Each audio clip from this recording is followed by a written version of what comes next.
passo a palavra agora ao professor Antônio Adonias, advogado, mestre e doutorando em Direito pela Universidade Federal da Bahia, professor da Faculdade Baiana de Direito, da Unifax e do curso Pódio.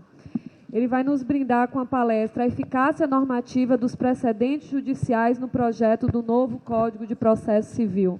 Professor, com a palavra. Boa tarde, gente. Boa tarde, Carol. Câmara, bom voo de volta para o Rio. Venha para cá de vez em quando para passar o fim de semana, porque você sempre vem no dia e volta no mesmo dia. Deputado Sérgio Carneiro, Marcelo e Yuri aqui também, professores do processo civil. Vim falar sobre a eficácia normativa dos precedentes no projeto do novo CPC. E tratar desse tema é tratar de um tema atual. Já foi, inclusive, abordado aqui, um passant pelo deputado, e que envolve, na realidade, uma questão cultural, um amadurecimento cultural pelo qual nós precisamos passar. Vejam vocês, estamos acostumados a pensar e a afirmar e a ler nos livros que somos um país de civil law e que o juiz decide com base na lei. E a gente aceita isso como uma coisa bastante comum. E a gente aceita que o juiz decida com base na lei casos que são absolutamente idênticos de maneiras completamente díspares. Ou seja, nós temos inúmeros casos que são iguais entre si, são bastante semelhantes entre si e que, no entanto, têm soluções completamente diferentes. Vejam vocês que isso é uma coisa que a gente aceita tranquilamente. A gente que é operador do direito, os professores, os advogados, os juízes, os promotores, todos nós aceitamos isso com uma tranquilidade, porque a gente está pensando no seguinte: o magistrado tem a liberdade de julgar. Se ele tem a liberdade de julgar, de formar o seu convencimento, então dois magistrados podem formar convencimentos distintos sobre o mesmo aspecto, sobre o mesmo tipo de conflito. Então eu posso ter dois conflitos idênticos, em dois processos diferentes, e dois magistrados podem dar soluções completamente diferentes. Mas isso, gente, é um absurdo do ponto de vista do jurisdicionado. Isso é uma coisa que o jurisdicionado e o homem médio, o homem comum, e aí às vezes a gente pensa que não é mais homem comum. Ou seja, o homem médio acha isso uma coisa completamente incongruente. E o jurisdicionado tem razão. Porque vejam, se duas pessoas estão na mesmíssima situação, essas duas pessoas têm o direito, está garantido na Constituição, está garantido em inúmeras leis, têm o direito a um tratamento isonômico. E aí a gente estuda lá no direito material a isonomia, igualdade material, a gente estuda que os iguais devem ser tratados igualmente na medida da igualdade. Os desiguais devem ser tratados desigualmente na medida da desigualdade. E a gente vive apregoando isso. E aí diz, olha, se duas pessoas, dois trabalhadores estão na mesma situação numa empresa, deve haver equiparação. A gente diz que se duas pessoas estão na mesma situação no direito civil, duas pessoas contratam, celebram um contrato de adesão, o contrato de adesão deve contemplar os dois da mesmíssima maneira. Só que a gente esquece que, através do processo, a gente tem a solução dos conflitos, e se duas pessoas estão na mesma situação do direito material, também deve ter a mesma situação no direito processual. O resultado que vem do processo não pode ser uma loteria. E aí, alguns de vocês já devem ter ouvido eu contar essa história, mas eu tive dois casos concretos no escritório em que eram absolutamente idênticos. Tomara que não aconteça com Câmara, mas eu tive no escritório duas pessoas, dois executivos que iam viajar para São Paulo por um compromisso às 14h em São Paulo, compraram um voo das 6 da manhã. Saí daqui de Salvador 6, pensaram, vou chegar em São Paulo às 8h30, vou pegar o trânsito de São Paulo, chegar até umas 10h30, 11 horas lá na Avenida Paulista e vou almoçar e 14h eu estou no meu compromisso. E aí, naquela época, o voo atrasou, era o mesmo voo, das duas pessoas, estavam no mesmo voo para o mesmo compromisso profissional. Aí voltaram aqui para a Bahia, resignados, indignados, passamos não sei quantas horas dentro do avião, o voo atrasou, etc. Perdemos o compromisso profissional. E aí, chegando aqui na Bahia, nos procuraram e a gente propôs duas ações. Duas ações, gente, que foi assim, olha, tenho até vergonha de dizer isso. Os estagiários não podem fazer isso, pelo amor de Deus. Ctrl+C, Ctrl+V. Foi assim, fez-se uma petição inicial, e aí pegou-se a mesma petição inicial e só mudou a qualificação do autor. Porque era a mesma companhia aérea, o mesmo voo, era o mesmo compromisso, o mesmo atraso, mesmos fundamentos jurídicos, tudo idêntico. Só não era idêntica a poltrona, porque um não ia no colo do outro. Mas tirando isso, tirando esse aspecto, era tudo igual. Ajuizamos a ação, os réus, a ré foi citado, era a mesma empresa aérea, cada processo em um determinado juízo.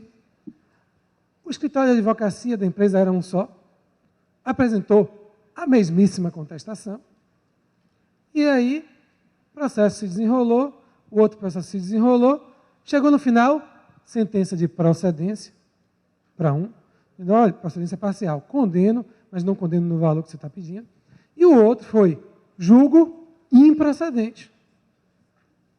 E aí o que acontece?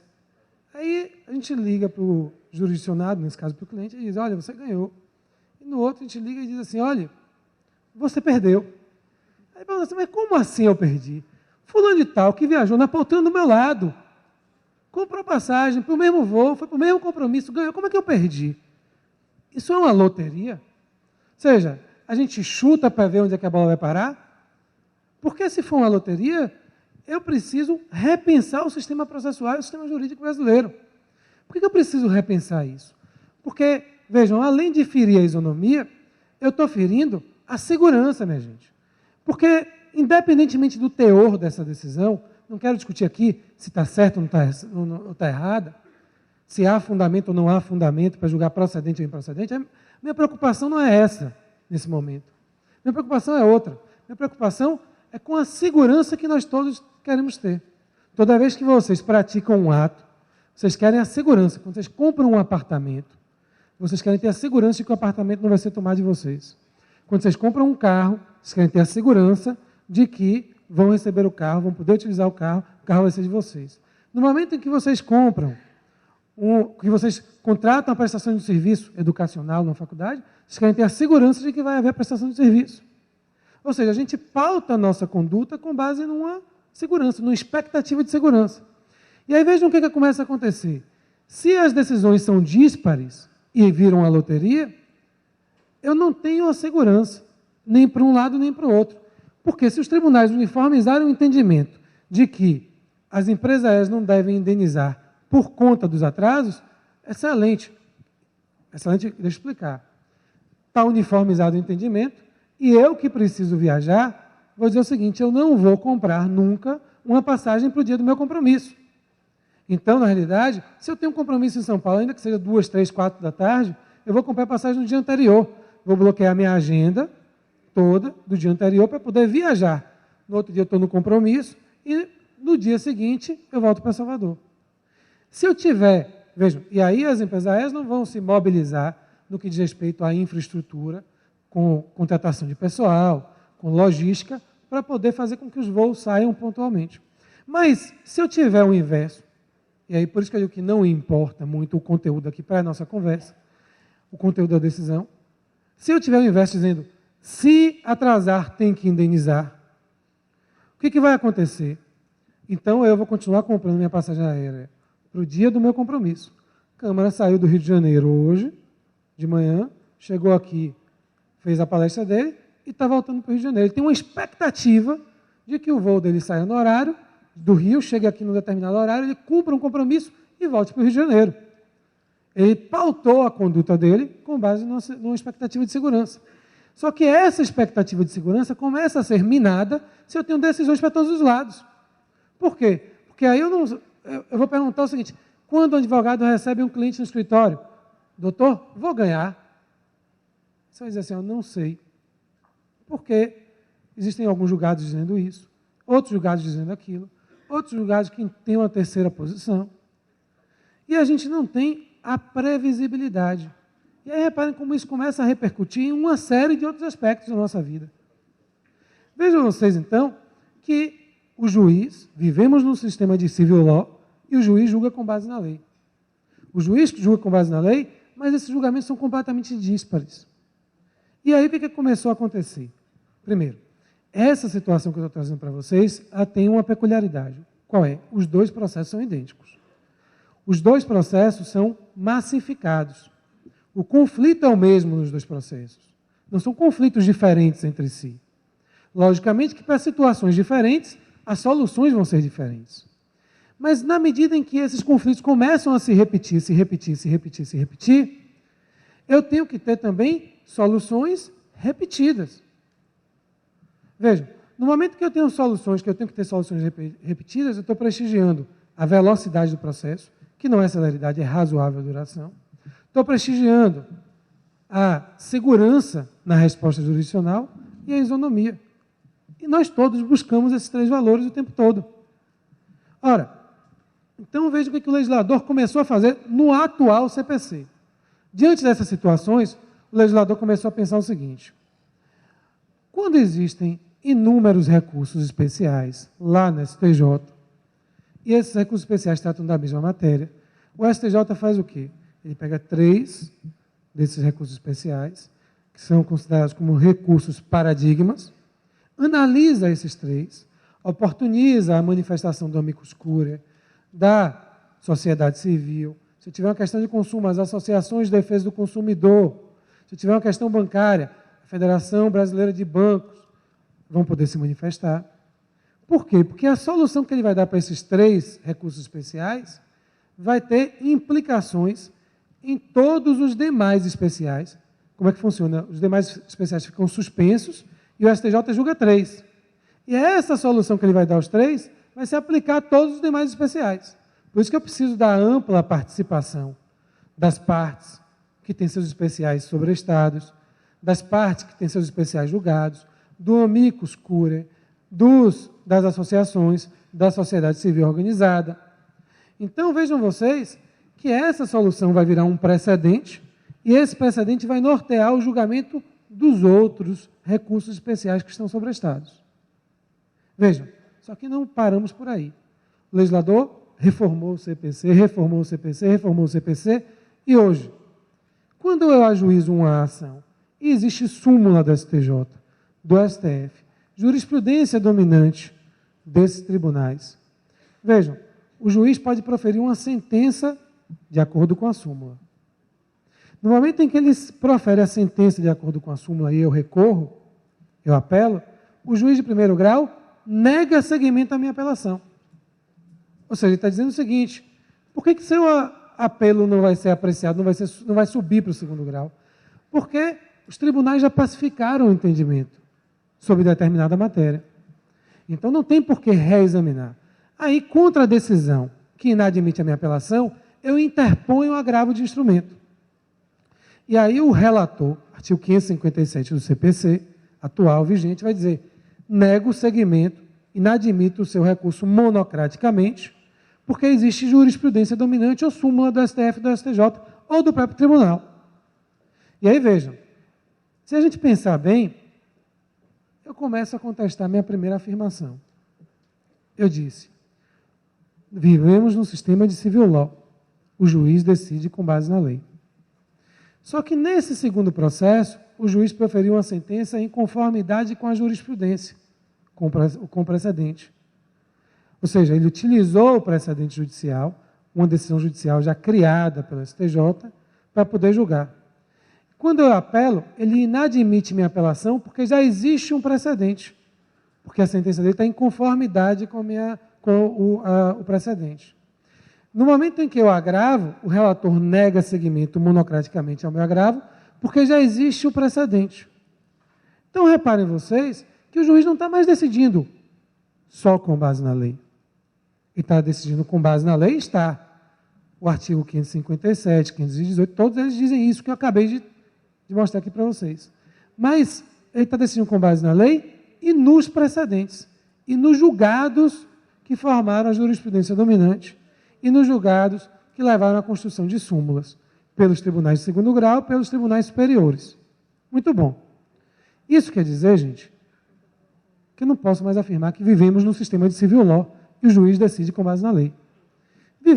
Também não vivemos num sistema de common law, em que só vale o precedente, que é a fonte primeira do direito ao precedente. Nós criamos um sistema sincrético. Como nós somos brasileiros sincréticos, nós, quando vamos à churrascaria, comemos sushi. Nós, quando vamos à churrascaria, comemos bobó de camarão, paella. Quando nós vamos ao restaurante japonês, prato que eu adoro, salmão maçaricado com creme cheese e camarão, ou brócolis. Ceviche, que é comida peruana, não é japonesa.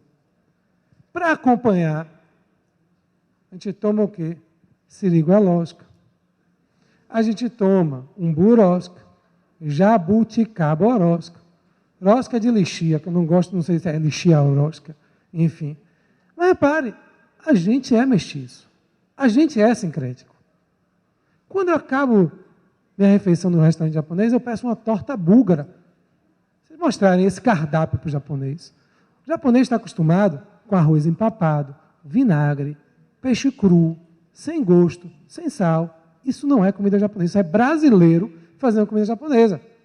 Isso é, quando eu vou para a churrascaria, e aí lá tem um prato de sushi. Tem massa, não tem? Molho de queijo. As moças adoram. Você fala, vamos na churrascaria comer carne? Não, vamos na outra, que tem um buffet excelente. Ou seja, nós somos sincréticos, nós somos mestiços. Reparem, o will.i.am toca no Carnaval da Bahia. Vem para cá tocar. Estava vendo outro dia, estava na televisão, vendo a televisão, estava passando um clipe do Black Eyed Peas. E aí estava lá, eis que eu vi e falei assim, eu conheço esse lugar. Era Salvador. Nós estamos no clipe do Black Eyed Peas. Reparem vocês que nós somos sincréticos, e isso não é ruim, não. Eu adoro comida japonesa com creme cheese, adoro comida japonesa frita, adoro umbu rosca, adoro jabuticaba rosca, adoro torta búlgara, adoro ir para a churrascaria e comer carne e comer todas essas outras coisas também. Adoro ir para o carnaval e saber que a gente não vai só dançar samba, a gente também vai escutar o will.i.am. Adoro ir para o carnaval, desde que não se perca completamente a cultura do carnaval, porque eu gosto de ver também Saulo Fernandes e Moraes Moreira tocando as músicas do carnaval. Afinal de contas, a Praça Castro Alves é do povo, assim como o Céu do Avião. Mas reparem, isso é da nossa cultura. Desde o começo, nós cultuamos os santos católicos, nós cultuamos o candomblé através dos santos católicos. Isso é da nossa cultura. Somos, diz a música de Oxum, né? Desde o tenente, filho do pescador, até o importante desembargador, somos todos de Oxum. Somos mesclados, somos sincréticos. Nosso sistema, nosso devido processo, não é mais um devido processo de civil law. Nosso devido processo não é mais um devido processo, não é e nunca foi um devido processo de common law. Nós temos um devido processo à brasileira. Um devido processo construído por nós. Sem que nós tenhamos, talvez, a consciência disso. Mas isso representa a nossa identidade. E é bacana que sejamos assim. Bom, só que nesse novo molde do devido processo, o precedente judicial ganha uma eficácia que não existia antes. Reparem vocês, até agora, quando eu comecei a falar, poucos ou ninguém deve ter discordado de mim. Vivemos num sistema de civil law. O juiz decide com base na lei. Todo mundo pensou, é verdade, esse cara está falando uma coisa batida. É sempre assim, sempre foi assim, e vai ser assim. E não é mais assim.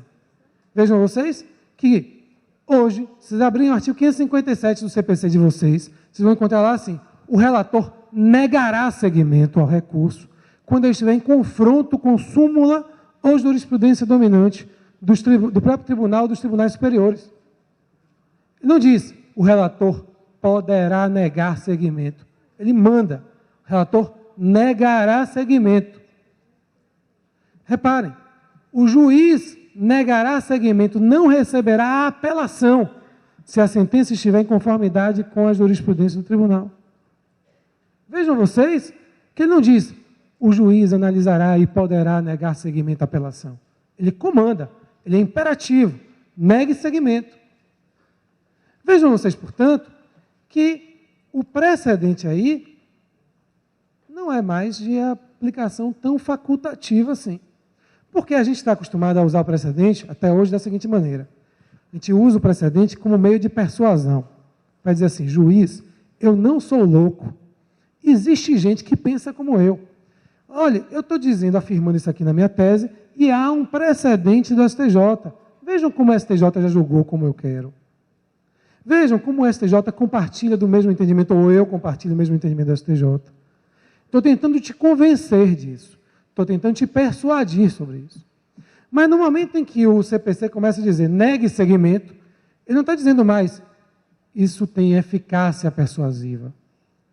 Eu questiono hoje em dia se no nosso sistema só existe súmula vinculante do STF. Acho que a gente precisa repensar isso. Se as súmulas dos tribunais, à luz do artigo 557, do artigo 518 do CPC, são só persuasivas, ou se efetivamente são vinculantes. E isso passa por uma concepção que é a seguinte, gente. O que é que a gente considera norma jurídica? Porque a gente está acostumado a estudar na faculdade de Direito e a operar o direito na advocacia, na magistratura, na promotoria, pensando assim, isso aqui é norma jurídica. Aí a gente pega aqui, ó, isso aqui é norma jurídica. Está aqui, artigo tal, é norma jurídica. Gente, isso aqui não é norma jurídica. Isso aqui é o texto da lei. Isso aqui é só o que a lei diz. Vejam vocês. Vocês naturalmente já ouviram música. Quando ouviram música, vocês já dançaram ao som da música. E não foi nada incoerente. No momento em que vocês ouviram música, vocês naturalmente já choraram ouvindo música. Os rapazes nunca admitem isso, mas já choraram também. Já chorei ouvindo música. As moças sempre choram ouvindo música.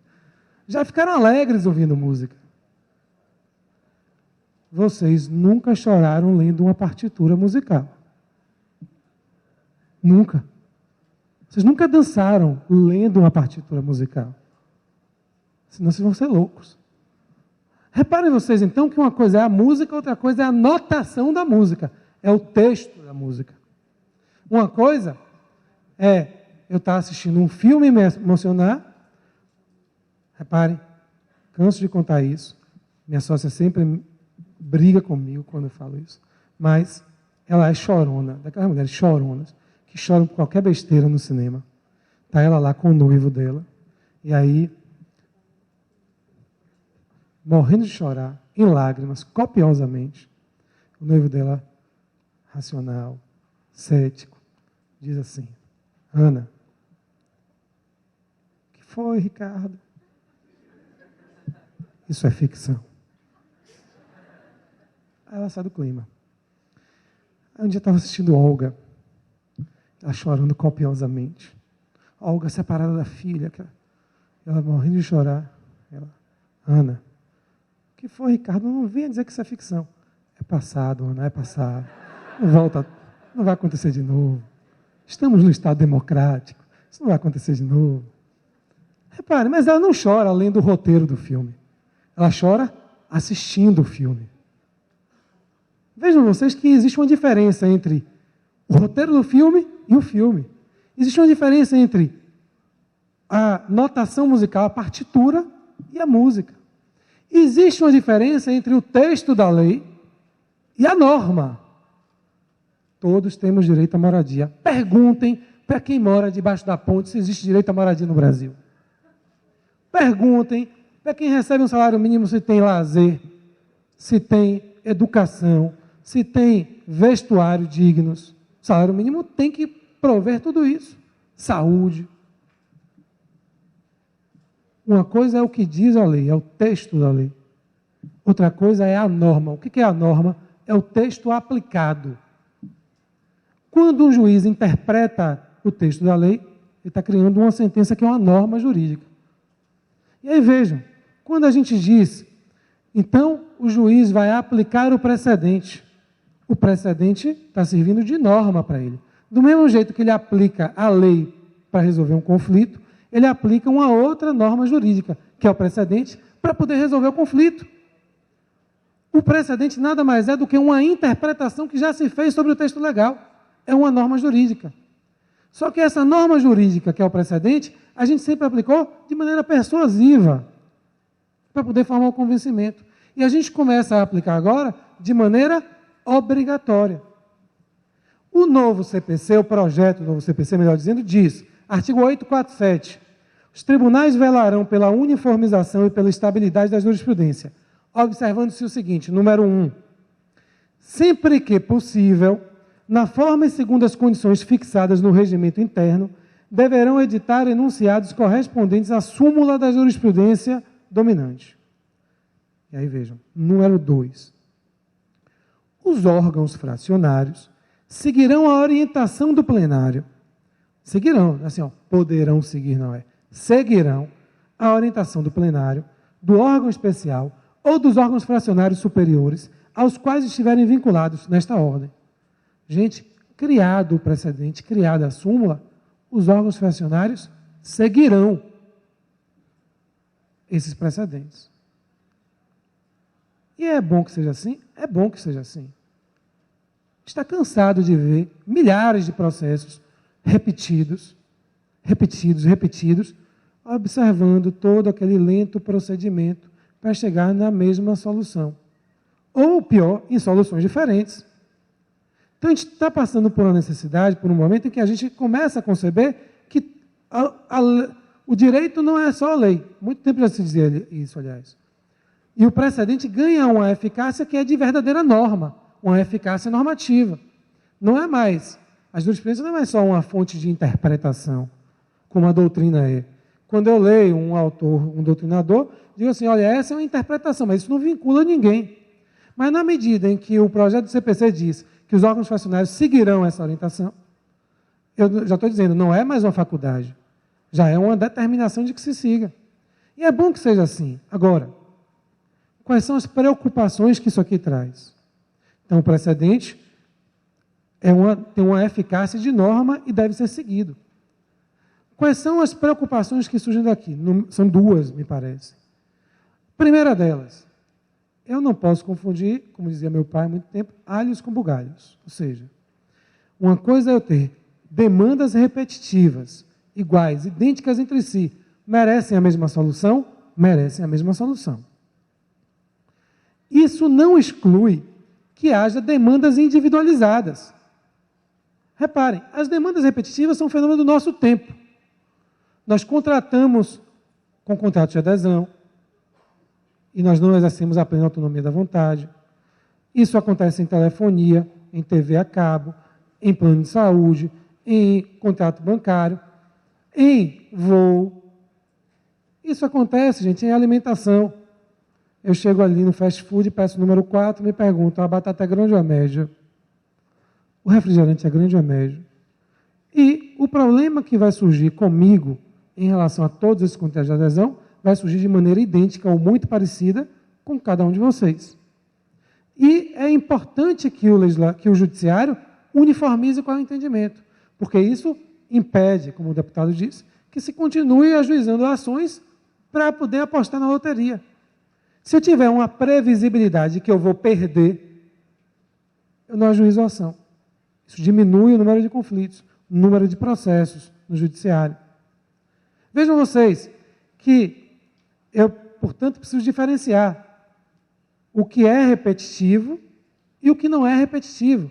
Assim como acontece de eu ir lá e pedir o número 4, eu posso ir num restaurante mais chique, pedir a entrada que eu quero, pedir o prato com a guarnição que eu quero, posso pedir a sobremesa que eu quero, e eu vou ter lá um prato que foi construído por mim. Reparem, uma coisa é eu contratar e poder opinar no meu contrato. Outra coisa é eu contratar e receber o contrato de adesão pronto. Uma coisa é eu ter uma demanda individualizada, que tem que ser analisada ela sozinha, sem nenhuma comparação com nenhuma outra. Outra coisa é eu ter uma demanda repetitiva, que vai cair ali, ó, naquela esteira das demandas repetitivas, com um procedimento que tem que ser mais conciso, com base nos precedentes, naquilo que já foi firmado pelos tribunais. Vejam vocês, portanto, que eu tenho que diferenciar uma coisa da outra. Qual é o primeiro perigo? É a gente começar a entender que tudo é demanda repetitiva. Por quê? Porque se eu ajuizar uma ação de telefonia, isso não quer dizer que é repetitivo só porque é telefonia. Então, eu posso ter uma demanda individualizada de telefonia. Por quê? Porque eu pode acontecer de existir uma empresa que diz assim, olha, o STJ simulou, é legítima a cobrança de tarifa básica na telefonia fixa. Vejam, é possível, no entanto, que uma empresa que gasta tanto telefone, gasta tanto com telefone, tenha o poder de sentar com a empresa de telefonia e dizer assim, bicho, é o seguinte, a gente vai contratar, você não vai me cobrar a tarifa básica, a assinatura. Eu lhe garanto que a fatura lá da empresa, as moças que não nos ouçam, não vai ser menor do que R$100 mil. Aí a empresa de telefonia pode falar, esse é um cliente importante. Não vai ser menor do que R$1 milhão. Então, isso vai ser importante, ter esse cliente aqui comigo. Então, eu dispenso a tarifa básica. E aí pode ser que, por algum motivo do sistema, que vocês sabem que o sistema sempre falha, né? Te liga para o telemarketing e vou estar verificando no sistema. E você fala assim, mas repare bem, o meu contrato tem uma peculiaridade que tem que ser levada em consideração. Mas o sistema não diz isso, senhor. Então, é possível que o sistema registre aquele contrato errado e cobre a tarifa. E que eu vá para o judiciário com uma demanda questionando a cobrança da assinatura. Mas essa demanda, gente, vai ter que dizer o seguinte, ela não cai na esteira das demandas repetitivas. O juiz não vai poder julgar essa demanda como outra qualquer de tarifa básica de telefonia. Ele vai ter que fazer o quê? Esse é um contrato individualizado. Tenho que tratá-lo de forma individualizada. Isso ainda existe. Isso vai continuar existindo. Então, a primeira preocupação é a gente conseguir discernir o que é uma coisa e o que é outra. O que é demanda repetitiva, e os precedentes são extremamente úteis para as demandas de massa, para as demandas repetitivas.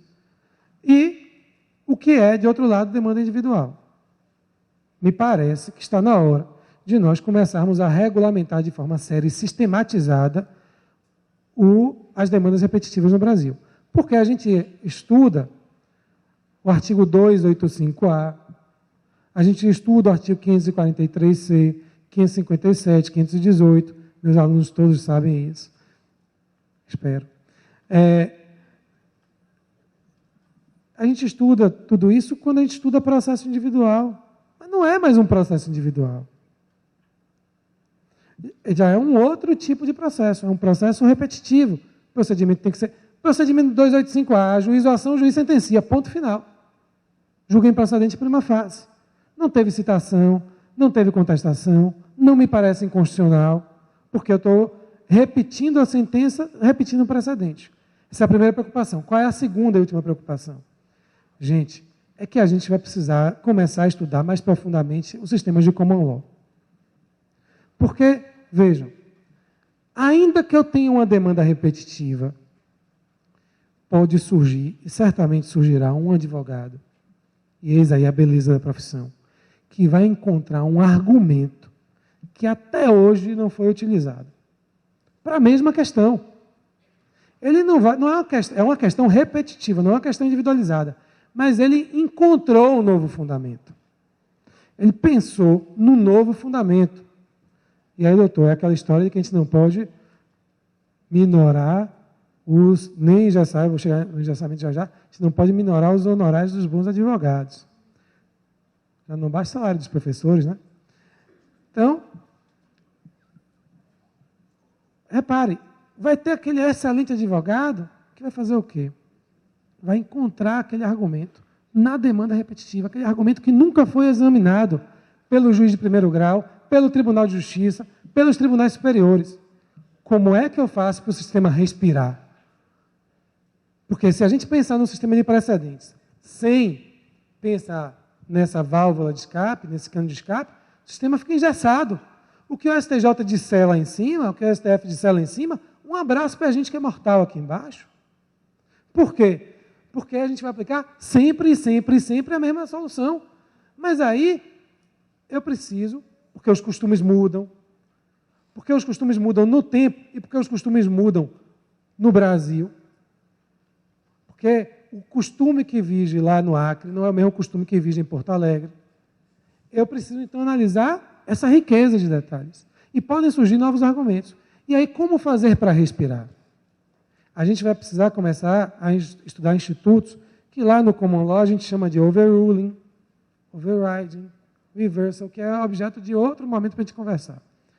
Mas que o CPC, o projeto do novo CPC, no mesmo artigo 847, no seu parágrafo 1º, ele traz uma coisa bacana. Diz assim, a mudança de entendimento sedimentado observará a necessidade de fundamentação adequada e específica, considerando o imperativo da estabilidade das relações jurídicas. Ou seja, o artigo 847 diz: temos que montar uma base jurisprudencial sólida, que vai servir de precedente. Mas para poder alterar, para poder passar para os tribunais superiores e alterar o precedente, eu só posso fazer isso com uma fundamentação que enfrente o precedente. Hoje em dia, como é que a gente faz? A gente esquece que existe a súmula da STJ e peticiona. O juiz esquece que existe a súmula da STJ e sentencia. Sentencia, inclusive, contra a súmula. Para poder mudar o entendimento fixado no precedente, é possível mudar? É, mas é preciso enfrentá-lo. Sei que existe a súmula tal da jurisprudência do STJ, sei que existe tal posicionamento da jurisprudência dominante do STJ ou do STF, está aqui, juiz, esse é o entendimento, sei que ele existe, e eu estou trazendo um novo argumento. Por que o meu novo argumento vai superar o precedente anterior? Vai fazer com que você não aplique ou interprete de forma diferente aquele precedente. Por que isso é capaz de alterar o seu convencimento, o convencimento dos tribunais superiores, de modo que eu tenha uma sentença que não seja igual às outras? O advogado vai ter que começar a fazer isso. E o juiz não vai poder se furtar de fazer a mesma coisa, porque ele vai ter que enfrentar na sentença a súmula, ele vai ter que dizer assim: eu não aplico essa súmula por conta disso, disso, disso, disso, daquilo. Ele vai ter que amadurecer o raciocínio. Ele vai ter que fundamentar verdadeiramente, fundamentação material. Me parece que a sentença num sistema de precedentes que não enfrentam precedente é uma sentença carente de fundamentação. Portanto, uma sentença que pode ser invalidada, independentemente do seu conteúdo, seja mantendo o precedente ou alterando o precedente, ela poderá ser invalidada porque ela simplesmente não enfrentou o precedente. Ou seja, a gente começa a lidar com uma outra cultura jurídica. E para essa outra cultura jurídica, que é a cultura que está prevista ali no projeto do CPC, não precisa não, que está prevista ali no projeto do CPC e que vai passar pela Câmara de Deputados, volta para o Senado, etc., vai passar pela Presidência da República, vai começar a viger, a gente tem que estar adaptado a ela. A gente não pode mais lidar com os precedentes como a gente lidava até pouco tempo atrás. Ok? Boa tarde, obrigado pela atenção de todos. Bem, gente, é um prazer enorme, né? Eu me sinto muito honrada estar na presença do deputado Sérgio Carneiro, do professor e amigo Antônio Adonias.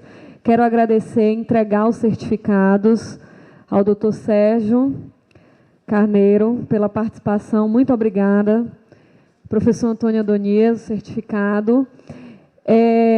O professor Antônio Adonias lançou recentemente o livro Teoria Geral da Execução, assim como o Manual de Processo Civil, Teoria Geral da Execução, pela editora Juiz Pod, em Faculdade Baiana, está sendo vendido.